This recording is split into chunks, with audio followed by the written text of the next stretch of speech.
Muy buenas tardes a todas y todos ustedes, agradeciéndoles por su escucha en este seminario permanente sobre derechos humanos y sostenibilidad del año 2025 por parte del Colegio de Jalisco, así como de la Red Hispanoamericana de Derechos Humanos Francisco de Vitoria. Les damos la más cordial bienvenida y les agradecemos por la oportunidad de escucharnos.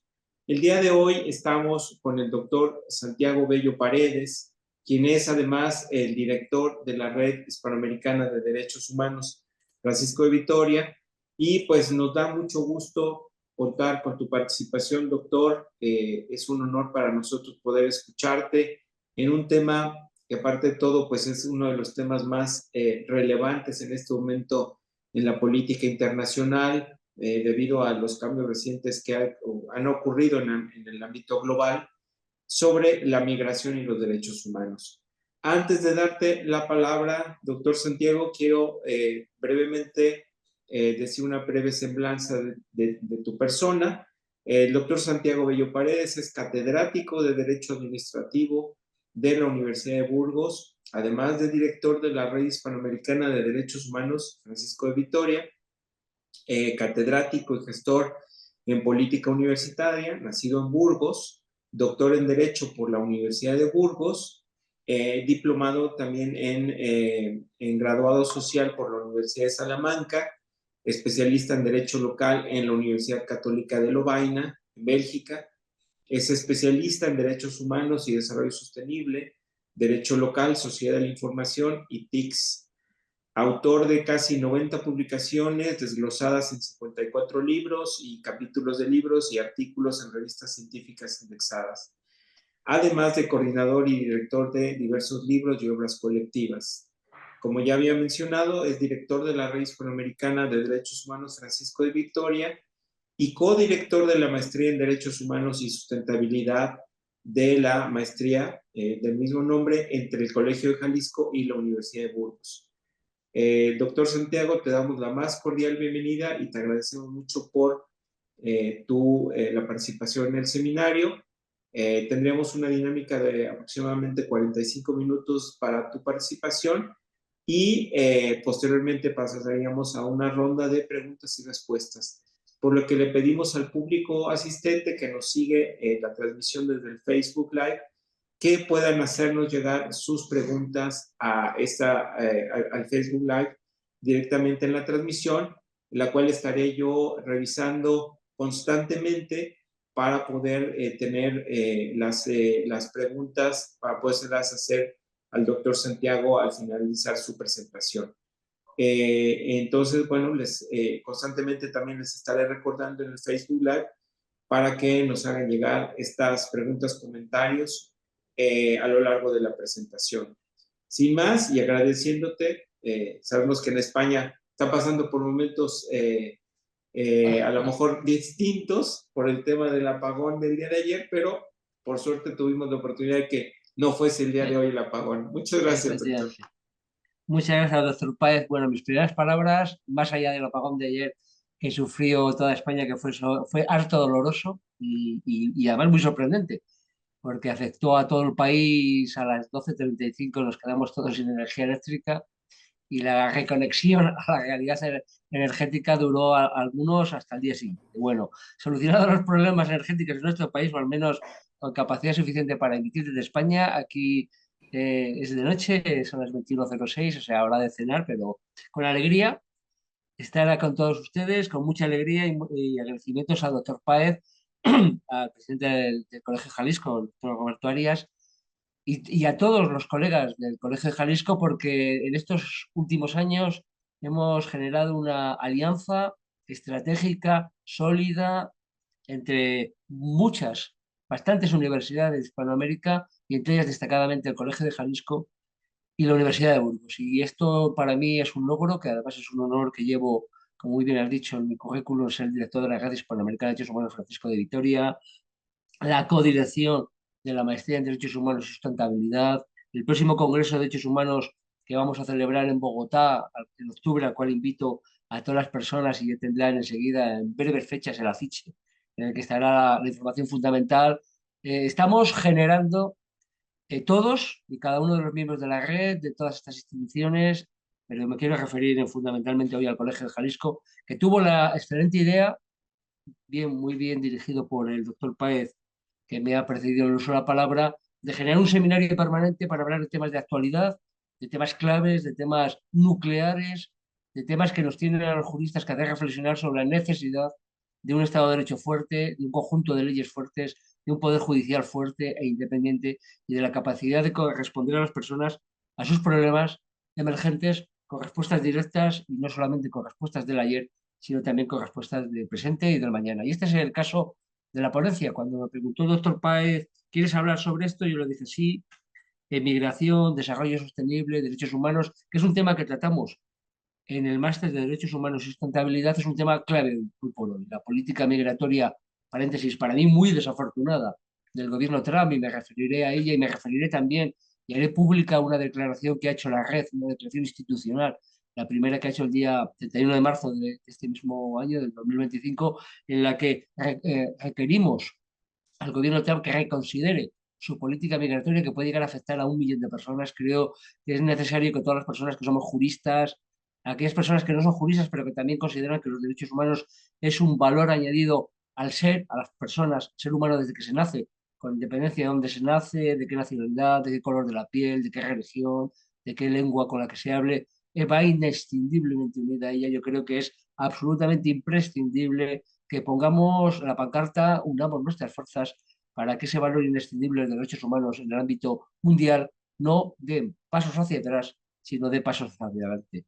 Ya les adelanto que mi charla, que será fundamentalmente práctica, a estas horas de la noche para mí, quiero dar más ideas proactivas, estudios sesudos, porque realmente hay muchos y está mucho escrito, algo también escrito y aportado al estado de la ciencia, pero hay muchos autores que han hablado de ello, de los derechos humanos, las migraciones, y yo quisiera introducir un elemento que a lo mejor es distópico para algunas de las personas que nos están escuchando ahora a través del Facebook, que por cierto es una herramienta de comunicación potentísima y no habíamos utilizado mucho en la Universidad de Burgos, pero me la apunto para seguir ahondando en este medio de comunicación con las personas que están directamente enmarcadas en sus móviles, es el desarrollo sostenible. Creo que el desarrollo sostenible, creo que no hay en las sociedades modernas derechos humanos si no hay desarrollo sostenible de una forma real, clara y tangible. Yo creo que esa unión de esta triada de desarrollo sostenible, migraciones y derechos humanos es quizás el aporte más sustancial que yo puedo hacer en esta ponencia. Y por favor, que no se me desconecten ahora diciendo ya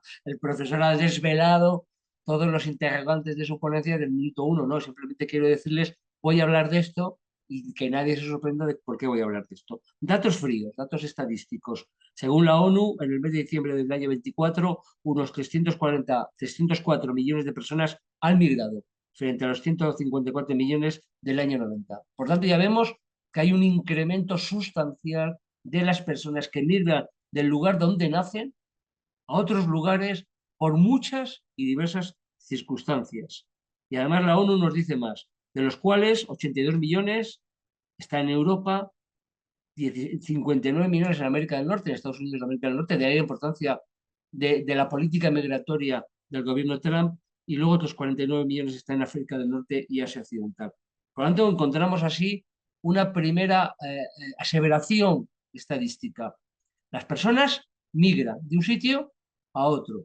Y la pregunta es, ¿esto ha sido siempre así? Desde luego, el ser humano le ha acompañado esa vocación de desplazarse de un lugar a otro, desde, digamos que desde la prehistoria y de las personas que son nuestros hombres del pasado, hasta los han buscado otros lugares, se han movido, han manifestado esa voluntad inherente a la persona de cambiar de sede física de donde nace o donde están en un momento concreto. Y esa situación, yo diría que casi genética, desde un punto de vista social y jurídico, se ha incrementado con el mundo actual que está globalizado y digitalizado. Hoy todos sabemos lo que está pasando en cualquier parte del mundo en tiempo real. El doctor Páez decía, España se quedó en un apagón ayer y lo supo inmediatamente porque estábamos conversando por el WhatsApp y yo le decía, Juan Carlos, querido compañero, no sé si este WhatsApp te va a llegar, pero si te llega tenemos un apagón absoluto en España y eso fue casi en tiempo real, 10 o 15 minutos después de haberse acaecido en España. Eso es el mundo actual, un mundo en el que los flujos de las noticias, de las ideas, de los pensamientos, de las reflexiones, está globalizado. Por tanto, ponerle límites y fronteras al pensamiento parece casi irracional. Si eso es así, y eso es así, ¿por qué ponemos estos muros y fronteras, a veces altos y a veces absolutamente disparatados, para que las personas podamos movernos físicamente? Y eso es un poco la reflexión de la que voy a hablar a lo largo de esta noche aquí en España, tarde allá en México. Y siempre hago esta referencia y es para mí una reflexión que me acompaña en muchas de las puestas en común cuando hablo de derechos humanos, la figura de Francisco de Vitoria y Concluido, un jurista burgalés del siglo XVI, que identifica como derecho inalienable de todas las personas, más allá de su raza y religión, el de la libertad de tránsito. Y yo quiero citar, no solamente por ser el director de una red que se llama Francisco de Vitoria, a este jurista burgalés que luego fue catedrático en la Universidad de Salamanca en el siglo XVI, porque es seguramente un prohombre, una mente despierta que fue capaz de inventar, de crear ex novo el derecho internacional humanitario. Y esto lo hizo no porque él escribiese libros, él manifestaba en clase sus opiniones y sus alumnos escribían lo que él decía. Bueno, la relectio de Indis, una redacción que él de palabra comunica a sus alumnos, genera una visión positiva del ser humano. A diferencia de otros juristas de la época que citaban al ser humano como lobo para el otro ser humano, Francisco de Vitoria ve una situación positiva en el ser humano y por tanto le permite concluir que el hombre está inclinado al bien y dotado de libre albedrío, pues puede actuar bien o mal en relación con la sociedad. De ahí su innegable defensa de los derechos humanos de todos los pueblos y también de su derecho, del derecho a la libertad de tránsito, pues para este dominico, que además de jurista era sacerdote, si el hombre tiene por naturaleza una disposición a la sociabilidad, le cito, amistosa y a la comunicación, entonces se desprende un derecho a comunicarse con los demás como consecuencia de tal prerrogativa. El hombre puede recorrer las diversas regiones de la Tierra y permanecer por algún tiempo en ellas sin que ninguna autoridad pueda impedírselo, a menos que el transeúnte cometa un daño a esas regiones o a sus habitantes. Esta es una declaración literal de un jurista en el siglo XVI que se enfrenta con el problema de que los españoles nos encontrásemos con ustedes, aquellas personas que habitaban el continente americano en ese siglo. Y él lo juridifica. Y lo juridifica de tal forma que genera un estatuto jurídico que luego se estableció previamente en las leyes de Burgos y en un grupo importante de juristas españoles que consideraron que aquellas personas que habitaban en aquella época en el continente americano, por supuesto eran personas, por supuesto eran derechos, y la situación entre los que iban y los que estaban allá era una relación jurídica, era de persona a persona con un estatuto jurídico y el que genera un estatuto jurídico formidable que en el ámbito del libre tránsito dice todas las personas tienen derecho a moverse. Y esto es importante porque afirma que las políticas públicas tienen que ser y aceptar este derecho porque es un derecho humano, un derecho inalienable, predicado ya y escrito en el siglo XVI.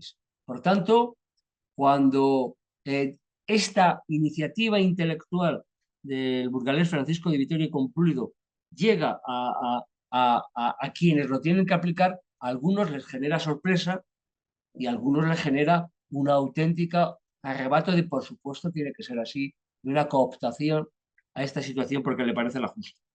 Y esto es importante, y doy un salto en el tiempo, pero que enlaza perfectamente con la tesis que quiero sostener esta noche. Siglo XVI con siglo XX. Nos encontramos con un mundo con dificultades de ordenación de sus recursos. Y entonces, en el año 87, una comisión de la ONU Mundial sobre Medio Ambiente y Desarrollo genera un informe, Nuestro futuro común, en el que afirma la necesidad de consagrar el principio del desarrollo sostenible. Desarrollo sostenible que significa, en definitiva, que las generaciones presentes no pueden actuar para que pongan en peligro la capacidad de la generación de las sociedades futuras. Y me preguntarán ustedes qué tiene que ver esto con los derechos humanos. Pues eso es precisamente una de las grandes conclusiones de esta charla. Tiene que ver y mucho. Los derechos humanos hacen referencia a la capacidad, al estatuto jurídico de las personas, en el caso de los que hablamos de los migrantes, a moverse. Pero eso, esa capacidad de moverse, tiene que envolverse en un ámbito del desarrollo sostenible que quiere generar una situación económica, medioambiental y personal de máxima capacidad para todas las personas en los ámbitos territoriales en los que esto exista. Si vamos viendo los diversos hitos de este principio del desarrollo sostenible que se formula por primera vez en esta comisión en el 87, me cito desde Europa, podemos verlo en el Tratado de Funcionamiento, perdón, el Tratado de la Unión Europea del año 2007, cómo se dice que la Unión Europea tiene que establecer una economía de mercado social altamente competitiva, tendente al pleno empleo y al progreso social y un nivel elevado de protección y mejora de la calidad del medio ambiente. En definitiva, está vinculando el desarrollo sostenible como un fin hacia todas las políticas públicas de la Unión Europea. Por tanto, este principio del desarrollo sostenible, fíjense que no he dicho derecho, he dicho principio, como argumentación intelectual de soft law, de bajo derecho, pero que tiene que estar en toda la actividad normativa y ejecutiva de todas las entidades públicas, tiene una visión antropocéntrica, porque pone al ser humano como eje vertebrador de todo el sistema y que, en definitiva, las políticas y los políticos tienen que actuar en beneficio, en pro, de una forma vicarial de todas las personas. Esto es clave. De todas formas, de esta forma, vemos, por tanto, que descartamos que el desarrollo sostenible sea capaz de admitir situaciones dictatoriales, situaciones en las que se eliminen o limiten los derechos humanos, porque eso contrariaría a la capacidad, a la necesidad de que el ser humano esté en el centro de la acción pública. Y ya llega, digamos, que el momento cumbre de este movimiento en pro del desarrollo sostenible, que es la aprobación por la Asamblea General de las Naciones Unidas en septiembre del 25 de los 17 Objetivos de Desarrollo Sostenible, 169 metas, que es lo que se ha venido denominando de forma con acrónimo Agenda 2030. Pues bien, en esta Agenda 2030 también existe una especial referencia a la inmigración como dentro de este nuevo sistema que se está construyendo a nivel mundial y que la ONU trata de unir bajo el acrónimo Agenda 2030. Por tanto, debemos reflexionar entre la interacción entre este principio y el derecho humano a la inmigración, para garantizar la capacidad de actuación de las generaciones futuras, que significa evaluar su número y potencialidad para satisfacer sus necesidades reales como colectividad. Un número excesivo o insuficiente de habitantes en un territorio compadece mal con la idea que subyace el desarrollo sostenible, más aún en espacios territoriales en los cuales existen problemas demográficos endémicos, como es el caso de la Unión Europea. Por lo tanto, vuelvo a reiterar mi conclusión, hay una trabazón inescindible, una triada entre desarrollo sostenible, migraciones y derechos humanos. Voy brevemente al apartado de la Agenda 2030, donde se pone de manifiesto la importancia de la inmigración y el desarrollo sostenible. Entre paréntesis, les diré que esta agenda no genera ni es una norma jurídica, sino que se actúa bajo el modelo anglosajón de unir en un solo documento, en este caso una declaración de la Asamblea General de Naciones Unidas, un desideratum a todos los poderes públicos de los estados que forman parte de esa Asamblea General. Pero sí que hay que decir que pese a que la Agenda 2030 no es per se una norma jurídica, sí recoge las consecuencias jurídicas de otras normas internacionales. Incluso el Instituto Danés de Derechos Humanos ha evaluado cuántas afirmaciones contenidas en la Agenda 2030 estaban ya previamente contenidas en otras normas internacionales o transnacionales. Y nos dice que de los 169 objetivos, 156 ya estaban contenidos, más que objetivos metas, en tratados internacionales. Es decir, la Agenda 2030, más del 92% ya existía en normas jurídicas.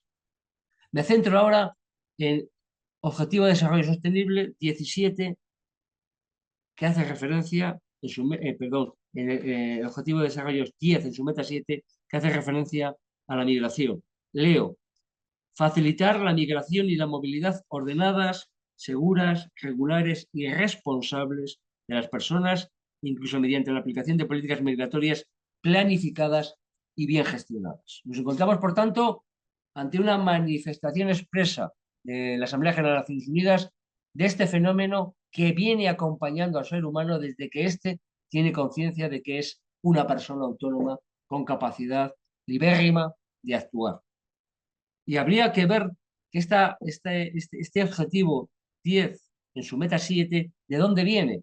Pues surge de un conjunto de normas jurídicas internacionales, transnacionales previas, que no les voy a citar en su totalidad para no aburrirles. La Declaración Universal de los Derechos Humanos del año 48 y, por ejemplo, la Convención Americana sobre los Derechos Humanos, el Pacto de San José, de 7 de noviembre del año 1969, cuyos artículos 4.1 y 6.1 establecen que toda persona tiene derecho a que se respete su vida.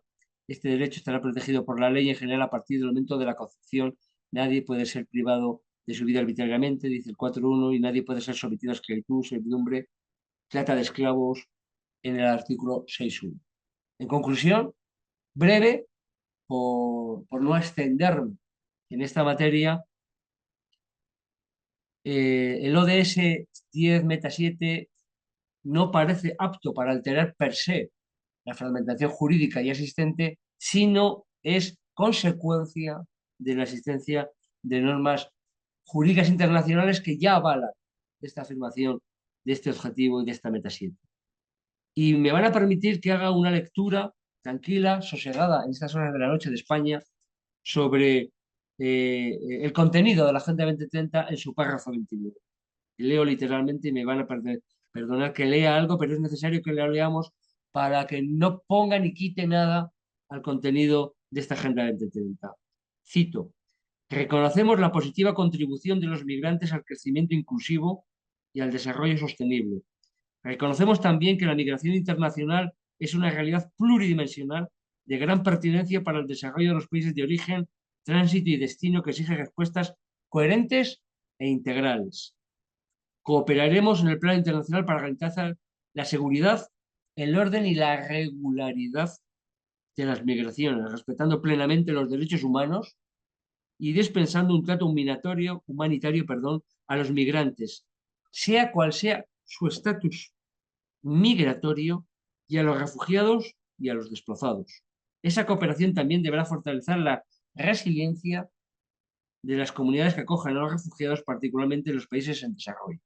Subrayamos que los migrantes tienen derecho a regresar a su país de nacionalidad y recordamos que los estados deben velar por que se reciba adecuadamente a los nacionales que regresen a su país. En definitiva, este párrafo 29 de la Agenda 2030 está poniendo de manifiesto algo que yo les había indicado al comienzo de mi intervención. Hay una unión absoluta entre el desarrollo sostenible, la migración responsable, ordenada, y los derechos humanos. Es una tríada que va unida y no se puede extinguir. Y eso es realmente lo que nos dicen las Naciones Unidas. Y eso es realmente lo que tenemos que evaluar como universitarios, como abogados, como defensores de los derechos humanos, como jueces, como políticos en activo, como gestores de la actividad pública, si las acciones que estamos haciendo en el ámbito de la migración cumple la coordinación sistemática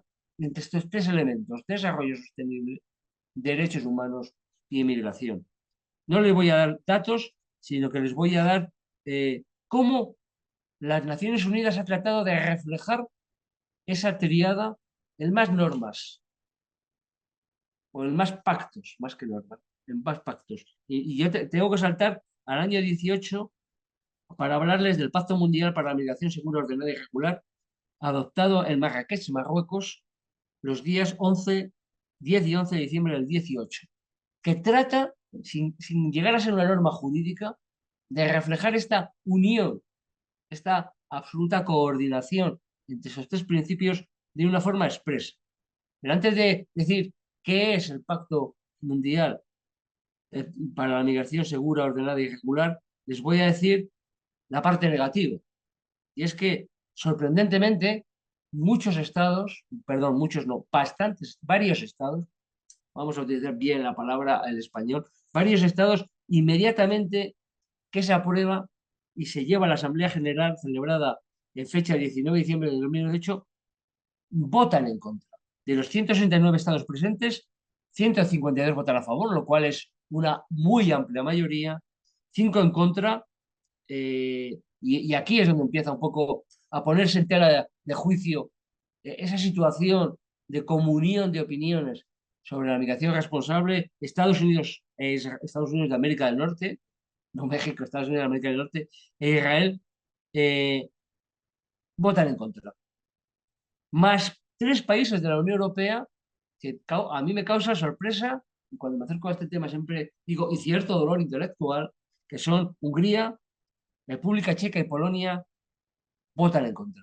Y se abstienen 12 más y otros 24 no participan en esta votación. Hombre, desde un punto de vista de votación, el que la propuso, el presidente de la Asamblea de las Naciones Unidas, diría, esto es un éxito, de 169, 152 me han votado a favor, sí, pero hay que evaluarlo quién vota en contra y cómo puede afectar eso a la ordenación de la migración a nivel mundial.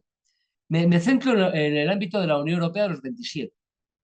Yo estoy seguro que muchos de los que nos escuchan consideran que Europa, la Unión Europea, ese es el dorado, el dorado que buscaban los españoles, pues en el ámbito de la defensa de los derechos humanos y de la situación, digamos, de mayor recepción y ejecución de esta tríada de migración, derechos humanos y desarrollo sostenible.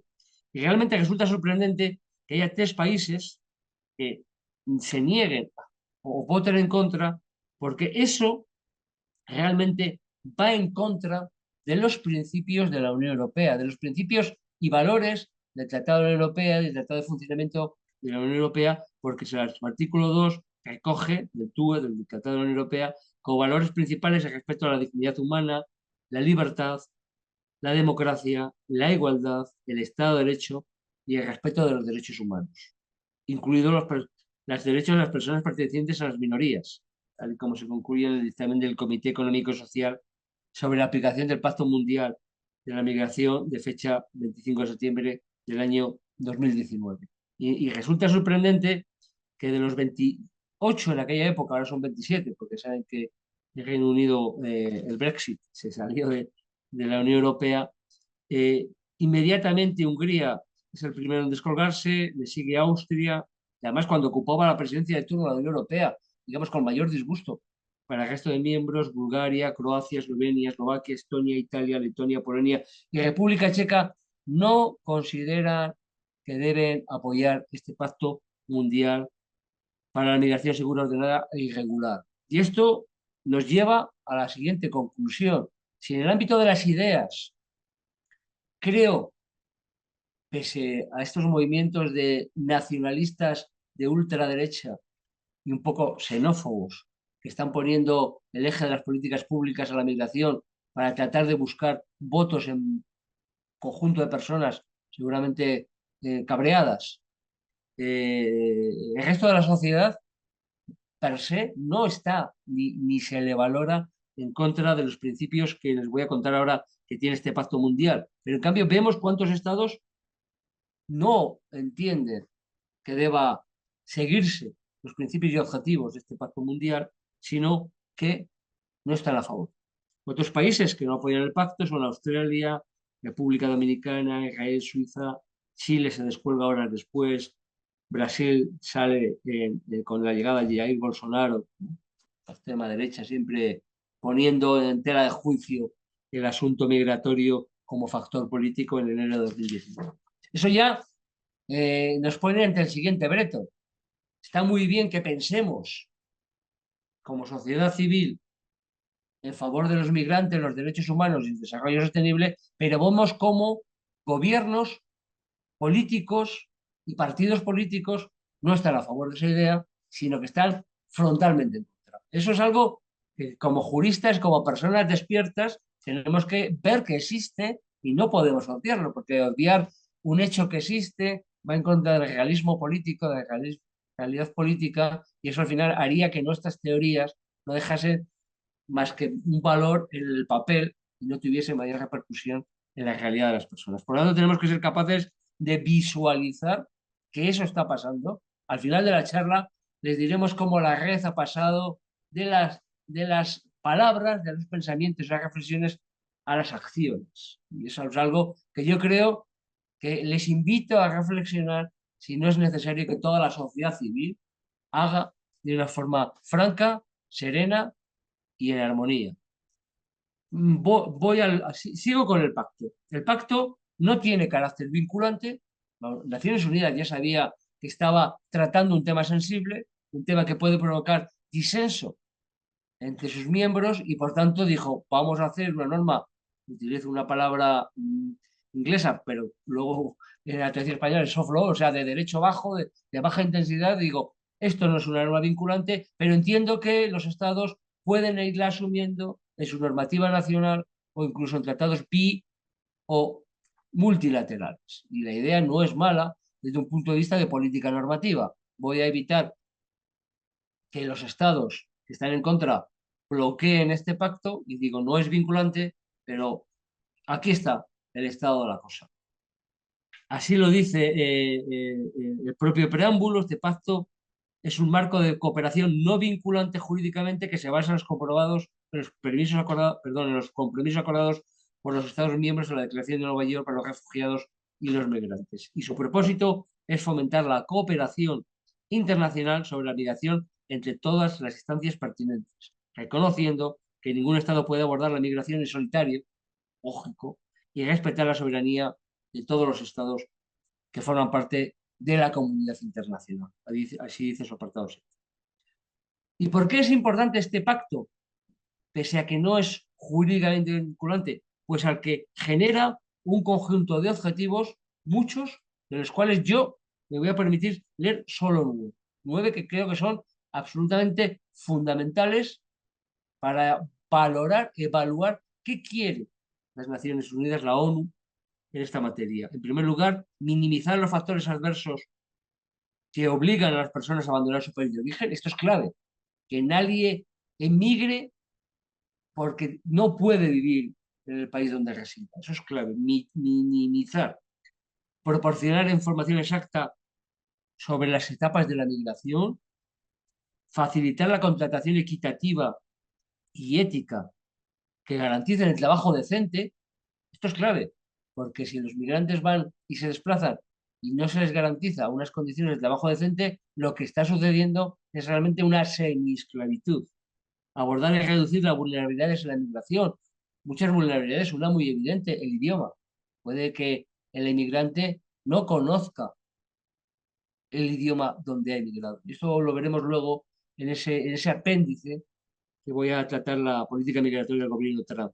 Salvar vidas y emprender iniciativas sobre los migrantes desaparecidos, qué importante allá en México, reforzar la respuesta transnacional al tráfico ilícito de migrantes, prevenir, combatir y erradicar la trata de personas en el contexto de la migración internacional, gestionar las fronteras de manera integrada, segura y coordinada, y colaborar para facilitar el regreso y la readmisión en condiciones de seguridad y dignidad, así como la reintegración sostenible. Yo diría que persona que se considera persona y que es capaz de tener un alto valor en sus códigos éticos está en contra de estos objetivos. Creo que nadie. Pero a pesar de eso, nos encontramos con que la realidad política no es esa, sino que es y puede ser justo la contraria. Por tanto, tenemos que reflexionar sobre esta situación, cuándo y por qué está aconteciendo así. Les doy una valoración de España, breve, que sirve de ejemplo paradigma para la Unión Europea.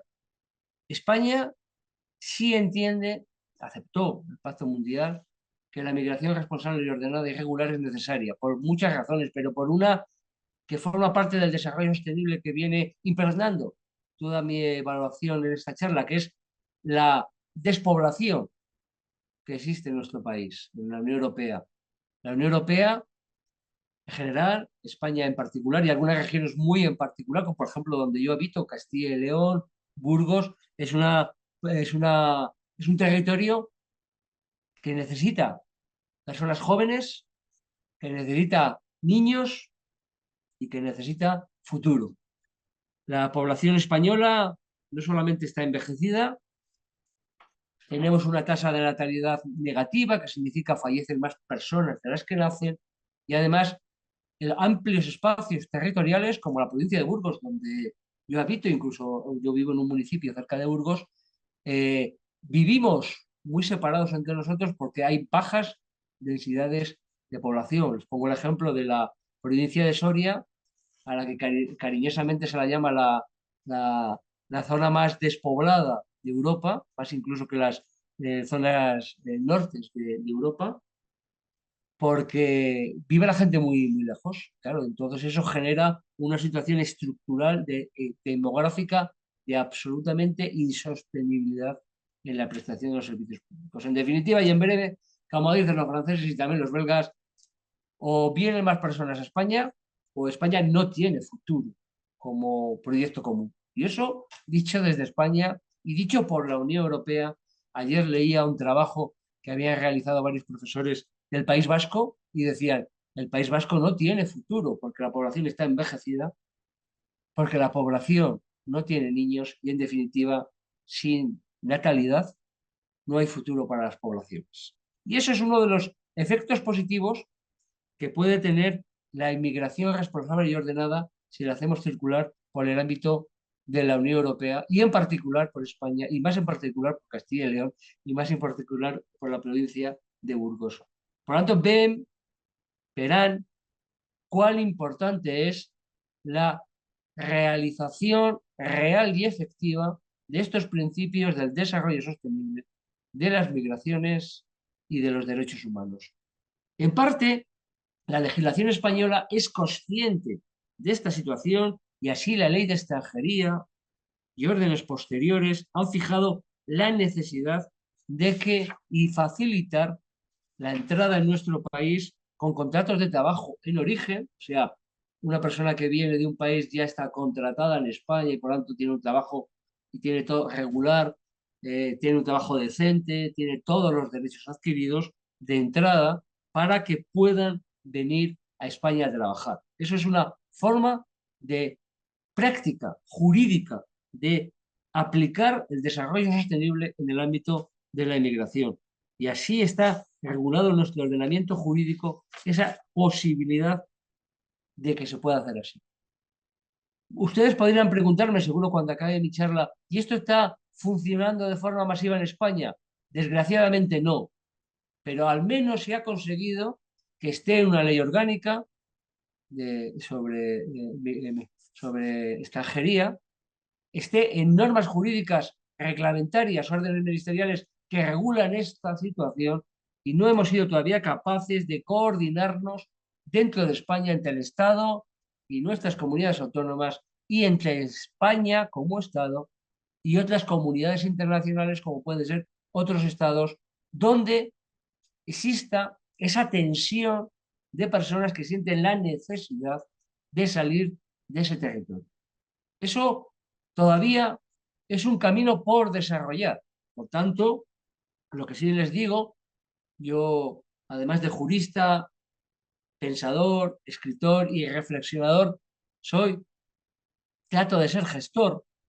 Estamos tratando de gestionar, de convencer a los políticos que una gestión razonable es que se incremente de forma sustancial la entrada de personas a España bajo este carril absolutamente legítimo, absolutamente regular y ordenado, que sería este tipo de migración. Hay otros tipos de migraciones que están sucediendo en España que pueden ustedes ver en la televisión, que son las personas que se tiran en pateras, jugándose la vida, seguramente empujados por mafias que les inducen a eso, a entrar por el flanco sur de la Unión Europea a través de las de miles, los cientos de kilómetros de mar y playas que tiene España que lindan con África. Esa no es la migración de la que yo estoy hablando y ahí tendríamos seguramente que utilizar otras políticas públicas, tratar de evaluar la situación de esas personas en origen, como hoy dice el Pacto Mundial de la Relación Regular y Responsable, y evitar eso porque eso es justamente la antítesis de la ponencia que yo les estoy dando. Claro, porque entonces la acción de las autoridades públicas españolas es reaccionar frente a esa forma de entrada en España y entonces se producen políticas represoras. Acabo ya en la parte teórica de esta ponencia, además creo que voy bastante bien. El desarrollo sostenible se configura así como una línea urgente e inaplazable de actuación humana en lo público y en lo privado, cuya eficacia jurídica en lo que respecta al contenido de la Agenda 2030 descansa más sobre la reiteración de sus ODS en tratados internacionales que en la propia normación jurídica de esta agenda.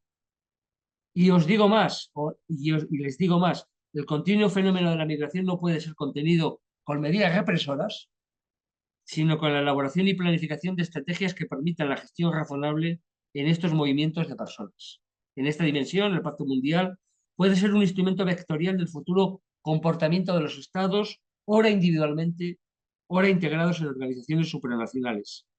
En el ámbito de la economía, del cual no hemos hablado, para que no se me tache de que mi voluntad es meramente economicista, sino más bien jurídica y humanitaria, no economicista, pero tampoco podemos obviarla. Los procesos migratorios tienen efectos muy positivos y estudiados en España, muy positivos sobre el rejuvenecimiento de la población y también del propio mercado de trabajo, por lo que las economías más avanzadas requerirán la contribución de la migración laboral joven y cualificada hacia el territorio de la Unión Europea.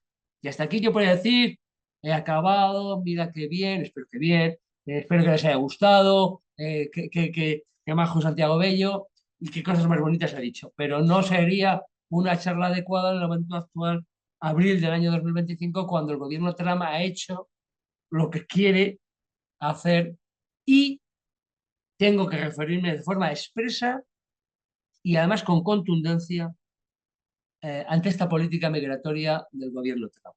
Como ustedes saben muy bien, el gobierno Trump entra al poder y dentro de su ADN está todo lo que no es americano del norte, que no está muy claro qué es el americano del norte, porque es un país que se construye sobre un amplio flujo migratorio, tanto de todos los países de Europa como también de Hispanoamérica, o sea, es una catarsis de muchos países y muchas nacionalidades, y no sé cómo se puede discernir quién tiene ADN USA del que no lo tiene, eso nos pasa también a los españoles, es decir, que yo soy español, no, es muy complicado, porque es un país que se conforma así, es el origen histórico de Estados Unidos, genera una política migratoria extraña, digamos que una suerte de rebelión contra la política Biden, que yo puedo entender en el sentido de yo soy Trump, que no lo soy ni quisiera serlo, y quiero demoler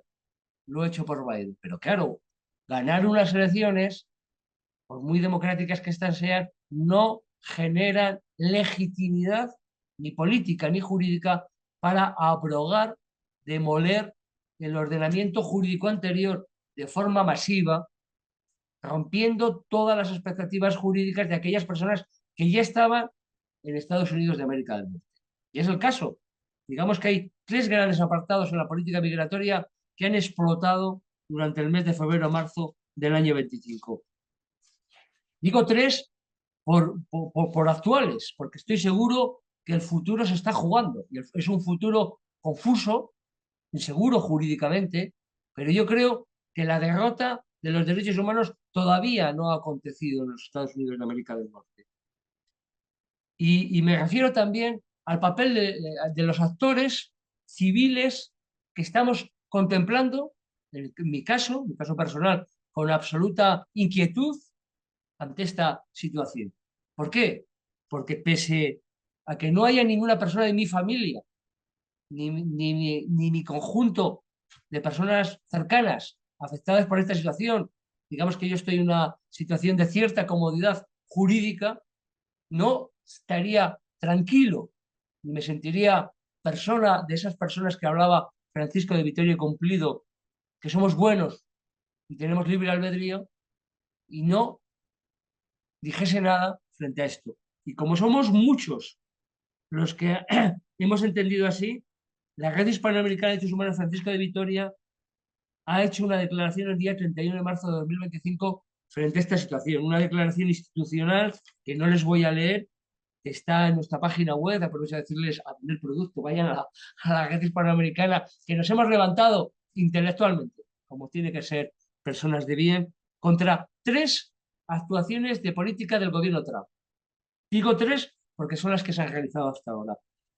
Una en la que se levanta el estatus de protección temporal, TPS por sus siglas en inglés, del año 23 para las personas que están en Estados Unidos de América del Norte de forma legal, de nacionalidad venezolana, que se hace por resolución de la Secretaría de Seguridad Nacional de Estados Unidos de fecha 5 de febrero del año 25. A través de esta actuación del gobierno Trump, se pensó, o pensaban, o entendieron, o creyeron que iba a ser posible que el día 7 de abril de 2025, es decir, hace unas semanas, se generase la detención administrativa o deportación de más de 347.000 venezolanos beneficiados por este paraguas de protección, de estatus de protección temporal, porque entendió el gobierno Biden que la situación política de Venezuela, política y económica, debía hacerle reflexionar y proteger a las personas de Venezuela que habían entrado a Estados Unidos, que algunos no de forma legal, pero que se legalizaron con esta actuación desde el año 2023. Bien, esta situación no ha acontecido, no se han deportado 347.000 personas por la actuación del Poder Judicial, básicamente, que se ha opuesto con cierta rotundidad, incluso creo que hasta la Corte Suprema, suspendiendo y diciendo por lo menos vamos a estudiar caso a caso por qué vamos a deportar o a detener administrativamente a estas personas. Se aplicó una ley del siglo XVIII, que es una ley de guerras, para tratar de expulsar o detener a venezolanos que obviamente la mayoría no tenía ni ningún tipo de vínculo con las mafias ilegales, digo, que no había cometido ningún delito en los Estados Unidos de América del Norte. Pero ya vemos cómo la acción irreflexiva o irracional o sesgada intelectualmente del gobierno Trump es voy a expulsar inmediatamente a 347.000 venezolanos o los ingreso en prisión. Una medida. Segunda medida. 25 de marzo al 25 se elimina el programa Parol humanitario del que eran titulares, del que son titulares más de 523.000 personas de las siguientes nacionalidades: cubanos, haitianos, nicaragüenses y venezolanos. Y a esto también se les dice que se va a cancelar ese paraguas humanitario concedido por razones también por el gobierno Biden en fecha 24 de abril del 25. O sea, estamos hablando de lo que está pasando ahora en los Estados Unidos. Y también esto ha sido suspendido por las autoridades judiciales, además con una fuerte enfrentamiento entre el gobierno Trump y el Poder Judicial. He visto o sea, antes tweets diciendo de autoridades americanas, incluso en uno de ellos se llegaba a manifestar que se había detenido a una jueza supuestamente por las autoridades policiales por haberse, digamos que opuesto a, a una detención de una persona que estaba siendo juzgado por ella y que fue puesto en libertad y dijo a la policía, pero ¿cómo en libertad si yo lo tengo que deportar? Por lo tanto, vemos que la situación es muy grave en un ámbito además en el que se consideraba que los Estados Unidos de América del Norte era la culminación, la cúspide de una evolución jurídica en la protección de los derechos humanos emigrantes, porque es un país construido sobre la migración. O sea, allí habrá muy poca población de origen, de pueblo originario. O sea, habría seguramente los que están en reservas, que son no millones, a lo mejor solo cientos de miles. ¿Cómo es posible que Estados Unidos de América del Norte diga esto? Y luego hay un tercer apartado que son la situación, digamos, más grave. Son pocos el número, pero muy grave. Antes de que las autoridades judiciales pudiesen reaccionar, el gobierno Trump cogió en un avión, puso a 300 personas y los mandó a El Salvador, a la cárcel de Bukele, esa cárcel terrible, en la que hay miles o docenas de miles de personas, y allí están. Y podrían ustedes preguntarme, ¿y ha habido algún proceso judicial? No. ¿Han tenido acceso a la justicia? No. ¿A una defensa? No. ¿A un abogado? No. Nos consta, y ahora les daré más datos, porque la red está interesada en esta historia, que se han presentado a habeas corpus para intentar que se ponga alguno de estas personas que han sido deportadas a los Estados Unidos y detenidas inmediatamente, ingresadas en prisión, ante el Tribunal Supremo de El Salvador, que ha sido inadmitidas a trámite. Por tanto, nos encontramos ante una situación jurídica de máxima tensión porque nos encontramos con personas que están encarceladas en un país distinto de su titularidad, de su origen, de donde ellas habitaban, sin que exista ninguna resolución judicial que avale que puedan ser peligrosas para la seguridad pública de los Estados Unidos de América del Norte, más allá de que se dice, se rumorea, que todos son miembros de una red ilegal de delincuencia que se llama el Tren del Agua. Pero no se ha acreditado ni ningún juez ha podido poner ni evaluar las circunstancias fácticas y jurídicas que permitan a una persona en concreto estar allí. Y yo sé que hay personas cuyos familiares supieron dónde estaba cuando miembros la Secretaría de Seguridad Nacional de los Estados Unidos de América del Norte visita esa cárcel de máxima seguridad y en ese vídeo aparecen reflejadas personas que eran venezolanos deportados sin que sus familias supiesen ni dónde estaban ni por qué se les deportaba. Digamos que una laminación absoluta de cualquier tipo de derechos. Eso digamos que es la antítesis, y por eso lo he puesto como epílogo a mi charla, a cuanto yo les vengo diciendo. Claro, ¿y qué podría, qué nos queda por hacer? Bien, y aquí el carácter propositivo de alguien que se ha definido como también un gestor de políticas públicas. Nos podemos quedar mirando y autolastimándonos de esta situación o debemos hacer algo. ¿Y qué ha hecho la red? La Red Hispanoamericana de Derechos Humanos hizo una declaración el 31 de marzo de 2025 que se leyó en Burgos, España, por horario fue la primera, en Bogotá, Colombia, Santiago, Chile y también en Jalisco, que tuve la ocasión de verla y de paso al director de Jalisco le doy la máxima enhorabuena porque en esa declaración, además de pedirle al gobierno Trump que reflexione sobre esta política, les voy a leer un apartado cuarto que yo creo que es el origen de lo que tenemos que hacer.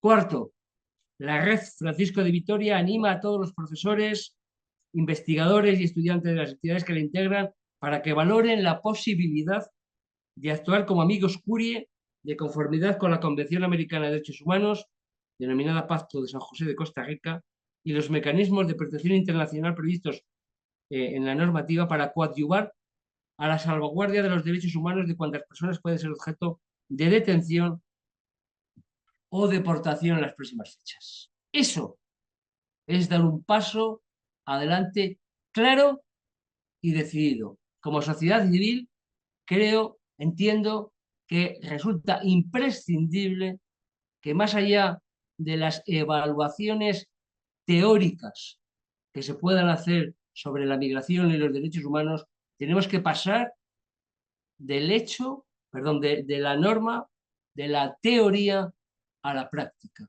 Y eso es lo que estamos tratando de hacer en la Red Hispanoamericana de los Derechos Humanos Francisco de Vitoria. Tratar de oponernos a la violación masiva de los derechos humanos de esas personas que han sido detenidas y deportadas por el mero hecho de ser inmigrantes. Algunos, y saltó en la prensa española, fueron deportados en ese avión, que yo creo que es de la vergüenza, que salió de los Estados Unidos a El Salvador, por llevar eh, tatuado en piel el escudo de un equipo de fútbol. Y yo soy muy futbolero y siempre digo, de Real Madrid, porque decían que los integrantes del Teneste del Agua, de esta banda internacional, que por supuesto hay que tratar de combatir con ella porque en definitiva genera una situación de inseguridad evidente, llevaban tatuajes. Claro, eso es decir, wow, eso es todo tu argumentación para detener, deportar y meter en una prisión sin capacidad de poder comunicar con tu familia, ni tener abogados, ni defensa, ni jueces, ni evaluación judicial a una persona durante un tiempo indeterminado. Es una situación clamorosamente ilegítima.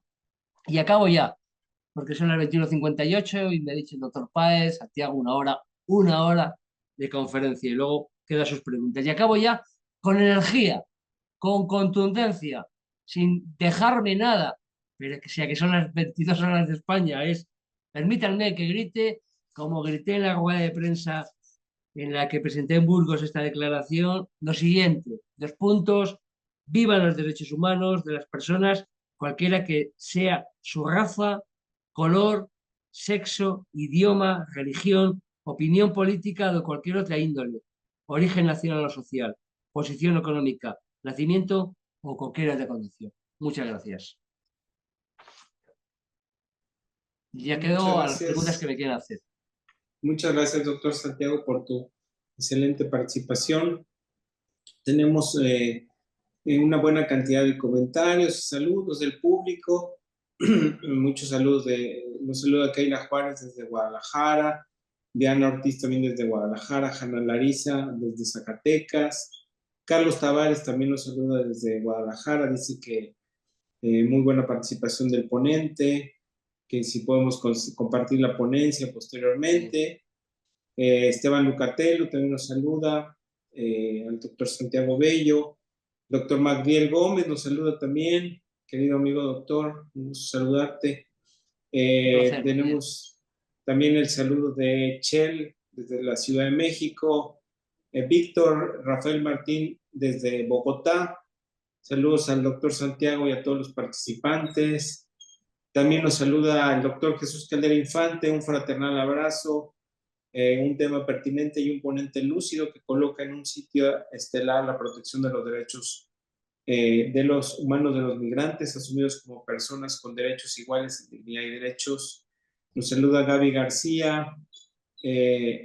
Bueno, básicamente los saludos de diversos compañeros que están el día de hoy aquí con nosotros.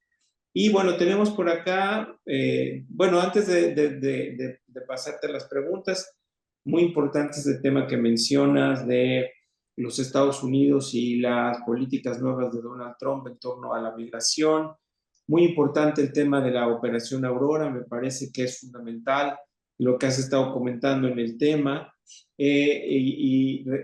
Resaltar un tema que me parece importante, que ha sido como estos cambios que se han dado en la política migratoria actual, el tema de las devoluciones sumarias, ¿no? Esto es bien interesante cómo el Departamento de Seguridad Nacional ahora ha hecho las modificaciones en la normatividad para poder hacer devoluciones rápidas evitando la autorización judicial, de tal manera que aquellas personas que ingresan en los 14 días de la entrada y dentro de las 100 millas de la frontera sean devueltos de manera expedita los estados, a sus estados de origen.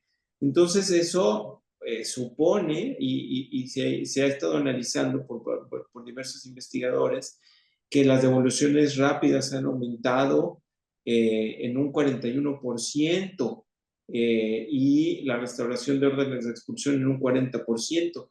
Entonces vemos cómo ese es un factor que está generando, esta nueva normativa está generando, sí, nuevas migraciones de manera diferenciada y está conduciendo a un proceso distinto de deportaciones masivas en la frontera sur de los Estados Unidos de América. Y bueno, partiendo de ello, quisiera entonces hacer dos preguntas que nos comparte aquí el público. Por un lado, Sabrina Infante nos pregunta, ¿cuál es la respuesta actual del gobierno español frente a la migración africana? Y si España ha ratificado la Convención Internacional de los Trabajadores Migrantes y sus familias. Por otro lado, también Carlos Tavares Luna nos pregunta cómo se va a poder cumplir el tema de la migración como un derecho de los objetivos de desarrollo sostenible en el contexto de la guerra Rusia-Ucrania y frente al conflicto de la guerra en la población de Palestina en Gaza, con Israel, con el apoyo de Estados Unidos y casi con el beneplácito de la Unión Europea y de las Naciones Unidas. Nos pregunta Carlos Tavares. Por otro lado, nos pregunta Gaby García, referente al caso de la niña de 2 años que dejaron en Estados Unidos y sus padres venezolanos fueron deportados. ¿Y cuáles son las implicaciones en materia de derechos humanos al respecto? Por otro lado, Quique BT nos comenta, gracias al Colegio de Jalisco y al ponente por compartir el conocimiento. Enrique Vélez desde Guadalajara. Brillante exposición. Soy Celina Quintero, de la Ciudad de México. También ella nos está comentando por aquí su participación. Bueno, pues adelante, doctor, si quieres, Vale, vámonos con bueno, estas. pues me alegro por las preguntas y enhorabuena a todos los que las habéis hecho. No sé si voy a poder contestarlas todas, ¿eh? Algunas son preguntas ciertamente complicadas. A ver, lo que decía el doctor Páez, en España eso lo llamamos devolución en caliente.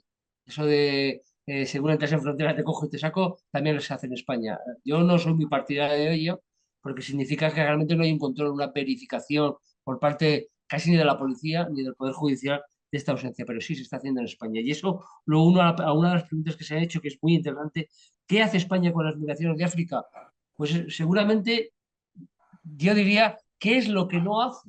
Porque lo que hace es poner una valla en Ceuta y Melilla, de atar, de cerrar todo nuestro mar y solamente cuando ya llegan a aguas territoriales españolas eh, tratamos de recepcionarlos malamente. O sea, la política española no puede ser, no es una política de éxito en materia de África porque realmente no hemos sido capaces de construir en España y también en la Unión Europea una política coordinada de acción, sino pasa lo siguiente, y dado que no nos escuchan más los que estamos aquí presentes, les voy a explicar.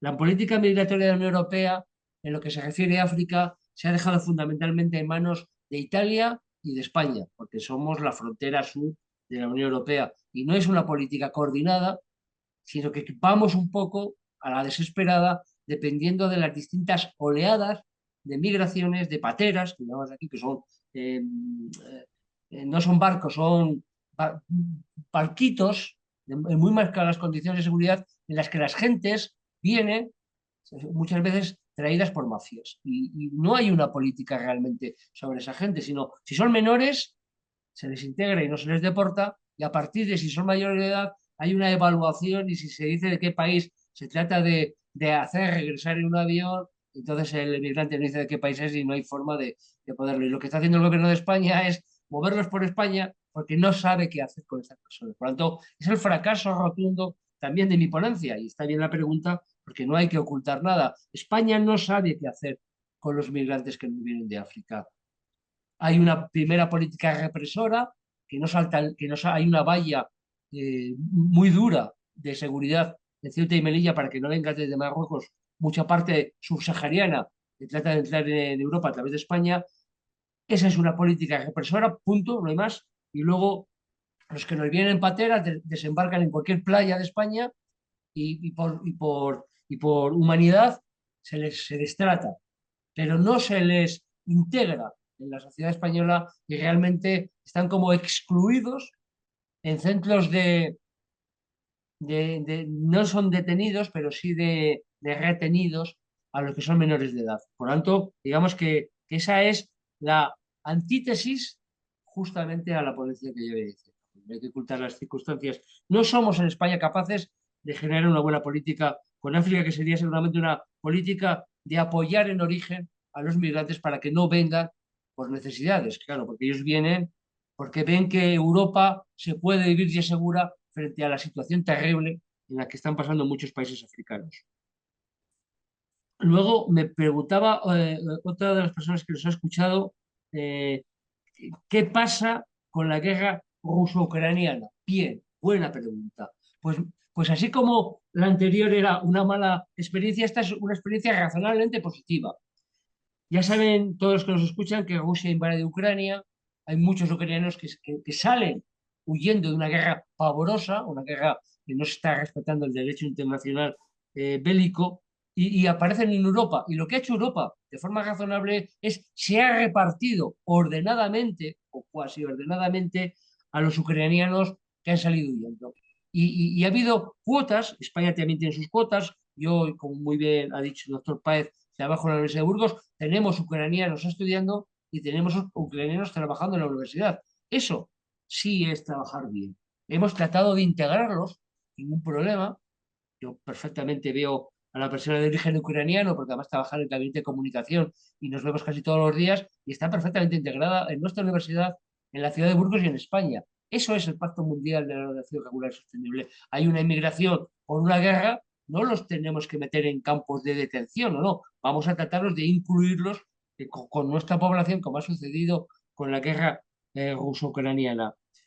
Caso de razonablemente bueno, caso de no razonablemente bueno, Palestina-Gaza. A ver, sí que ha habido integración de algunos gazatís que han venido a España, incluso en la Universidad de Burgos estamos estudiando, creo que a 3 gazatís en nuestra facultad, 2 en nuestra facultad y otro en la facultad, pero realmente no ha habido una integración. El problema ideológico que subyace a la lucha palestina, Estados Unidos-Israel, ha conducido a la Unión Europea a una posición de no, de cierta no neutralidad, perdón, de cierta neutralidad, no defendiendo a las personas que estaban sufriendo la violación de derechos humanos en esa lucha entre, además es muy desigual, entre palestinos, gazatís y israelíes. Yo creo que hay, la Unión Europea no ha sabido ser capaz, incluso a veces, ni de ser árbitro o componedor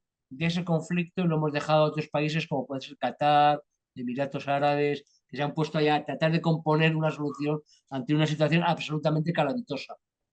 Por tanto, vemos, y las personas que nos están escuchando han puesto el dedo en la llaga sobre situaciones reales en las que al epílogo que ya le ha puesto la política de tierra habría que ponerle también este epílogo.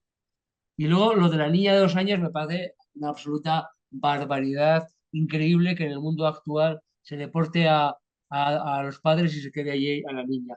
Yo diría que en general la situación de tensión conflictiva que existe en el mundo, que es medio alta, pone en entredicho la teoría que yo he tratado de manifestar, que es desarrollo sostenible, emigración y derechos humanos. Pero esto es la punta del iceberg, lo que se ve. Hay un conflicto, Rusia invade Ucrania. ¿Qué hacemos con los cientos de miles de ucranianos que salen huyendo desesperados de su país? El conflicto Israel contra Palestina. ¿Qué hacemos con las personas que están afectadas por una confrontación de dos bandos militares, uno con una enorme superioridad bélica frente a otro, pero sobre territorio civil, no respetando tampoco seguramente el derecho humanitario bélico, ni por parte de Israel, ni por parte también de algunas facciones palestinas?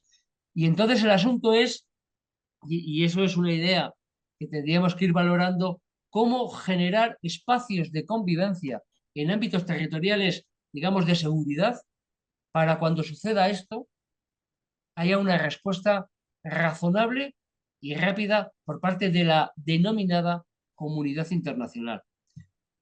Les recuerdo que Francisco de Vitoria inventó el derecho internacional humanitario, porque es que es una invención, no existía, y el dominico dijo, tiene que existir, y lo inventó.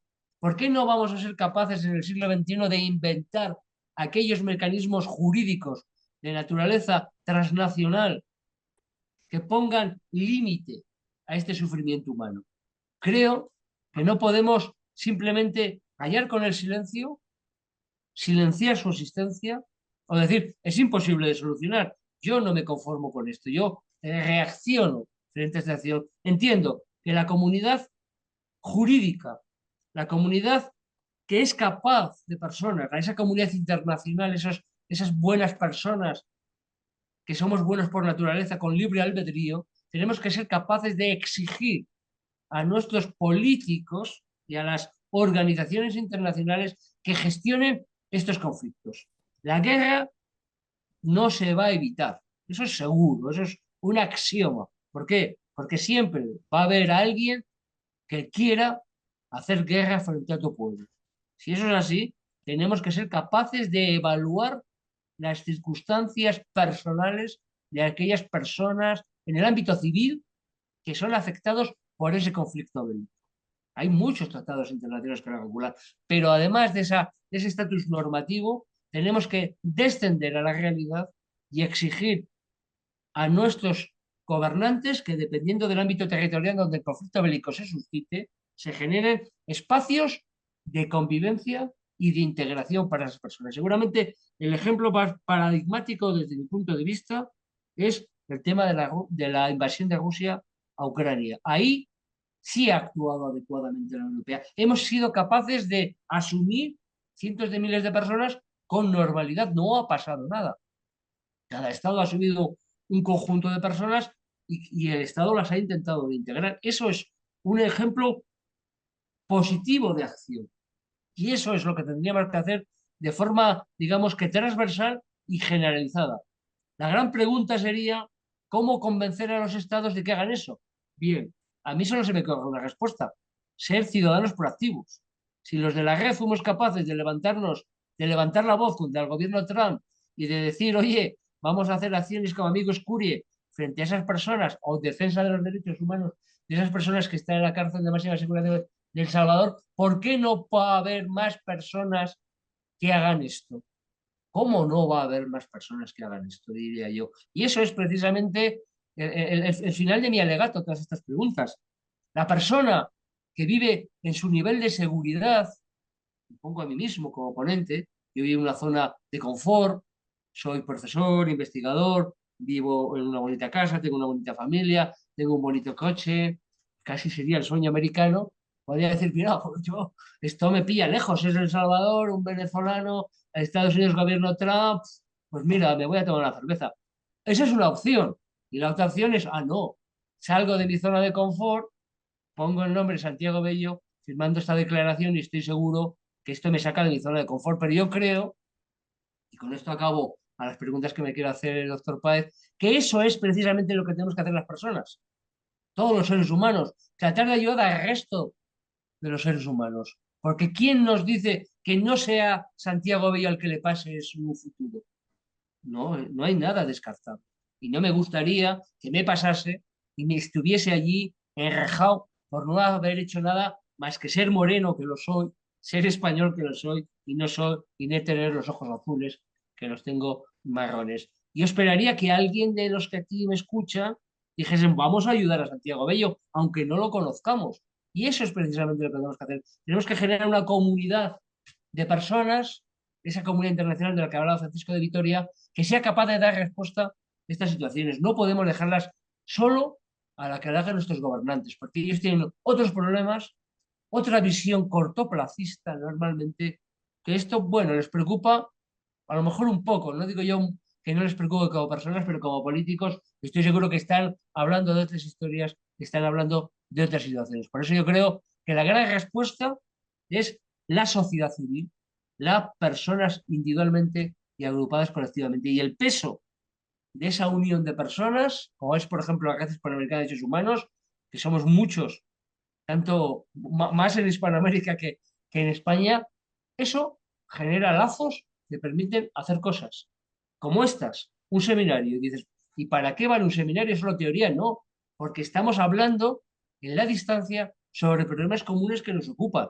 Y estoy seguro que mi charla les va a generar inquietudes que ustedes van a estar valorando. Y estoy seguro que se lo van a contar a otros compañeros, a otros amigos, a otros familiares que tienen esa misma sintonía. Y eso genera una comunidad de pensamiento. Y el pensamiento es lo previo a la acción, porque es una acción reflexiva. Y eso es lo que les piden, lo que les ruego. Piensen en esto y actuemos. No nos quedemos solo en el marco de la reflexión, que está muy bien y es muy necesaria, porque es en este ámbito insuficiente. Hay que pasar de la reflexión a la acción. Y yo, la respuesta que yo les doy es, vamos a tratar de reflexionar en global y actuar en global, exigiendo a nuestros gobiernos y a los gobiernos que no cumplan el Estatuto de los Derechos Humanos de los Ciudadanos, ese cumplimiento. Y eso es algo que tenemos que hacer. Hay instrumentos, hay instituciones. Yo recuerdo, y con esto ya acabo mi respuesta global a todas las preguntas, si hay alguna que me he saltado, por favor me lo dicen, que en la presentación pública que se hizo de la página web de la Red Hispana de Derechos Humanos participó una alta comisionada de los derechos humanos en materia de discapacidad y dijo, y yo se me grabó en la frente así como un frontispicio, todo se puede conseguir en defensa de los derechos humanos. Tarda, pero se puede conseguir. Y yo les digo lo mismo, todo se puede conseguir en la defensa de los derechos humanos. Tarda, pero hay que empezar. Y eso es lo que yo les animo a que hagan, a que nos apoyen, a que nos sigan, a que nos secunden, a que tengan sus propias iniciativas en estos amigos Curie que yo les decía en el apartado cuarto de la declaración. No nos quedemos solamente como actores viendo lo que pasa en un periódico, en un medio de comunicación, comentándolo con los amigos, sufriéndolo en soledad, sino vamos a compartir la capacidad de generar iniciativas que traten de dar la vuelta 60 o 60 grados, perdón, 180 grados, 260 que queda igual, 180 grados a estas acciones injustas que estamos hablando de personas. Y el dolor de cada persona es un dolor que es absolutamente inaceptable. Muchas gracias, doctor Santiago, por tu participación. También nos manda a felicitar Gaby García. Muchas gracias por esta excelente ponencia. Carlos Tavares, excelente ponencia. Gracias al Colegio de Jalisco por este evento. Igualmente la doctora Celina Quintero Rico nos vuelve a decir brillante exposición. Y bueno, pues no me resta más que también en el sentido de lo que mencionas ahora mismo de decir hay que pasar a la acción y hay que continuar con estos elementos de reflexión. Queremos invitar también al público a que continúe participando en el Seminario Permanente de Derechos Humanos y Sostenibilidad organizado por el Colegio de Jalisco y la Red Hispanoamericana de Derechos Humanos Francisco Victoria. A nuestras sesiones siguientes. Tendremos nuestra siguiente sesión el 28 de agosto de 2025 por parte de la institución, la Universidad del ALBA, que nos hablará sobre el papel de las defensorías de los derechos humanos en contextos democráticos. Y posteriormente tendremos el 27 de noviembre de este año por parte de la Universidad Autónoma de Bucaramanga, Colombia, el tema de la restitución como medida de reparación a víctimas de violaciones masivas de derechos humanos en contextos de transición.